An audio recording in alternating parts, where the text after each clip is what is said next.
মজা পেয়ে যাবে সব, যা ওরা করেনি সেটা ওদের করতে তো দেখবি হেভি আনন্দ পায় ওরা। এই আয় আয় আয়, দেখ তো কোন কোন লেটার আছে, এই বাঁহাতে লিখতে পারবি, পেন বাঁহাতে ধরিয়ে দে। এটাও তুই ওর উপকারই করছিস, যখন ও বাঁহাতে লিখছে এবং সেই রাইট হ্যান্ডার, তার মানে কি ওর যে মানে বডি মাইন্ড কোঅর্ডিনেশন সেটা হচ্ছে, আর যখন ও বাঁহাতে লিখছে ওর রাইট ব্রেনটা অ্যাক্টিভ হচ্ছে। মানে একটা টিচার কি তাকে সার্বিকভাবে উন্নত করবে।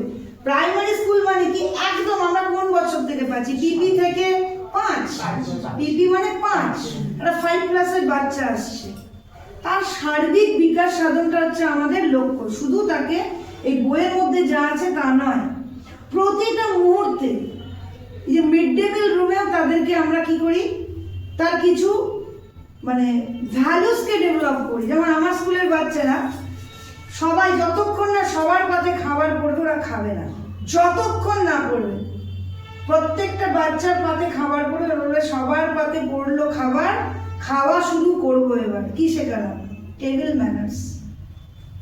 এবার খাবার একজোড়া প্রে করবে, হে সর্বশক্তিমান, আজকের এই সুন্দর আহারের জন্য তোমায় অন্তরের কৃতজ্ঞতা জানাই, ধন্যবাদ ধন্যবাদ ধন্যবাদ, থ্যাঙ্কস গিভিং।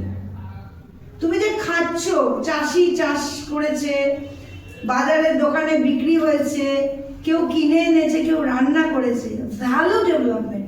মানে একটা টিচারকে অলওয়েজ বি আ মোটিভেটেড, সব কিছুতে তাকে সবসময় শেখাচ্ছি, সবসময়।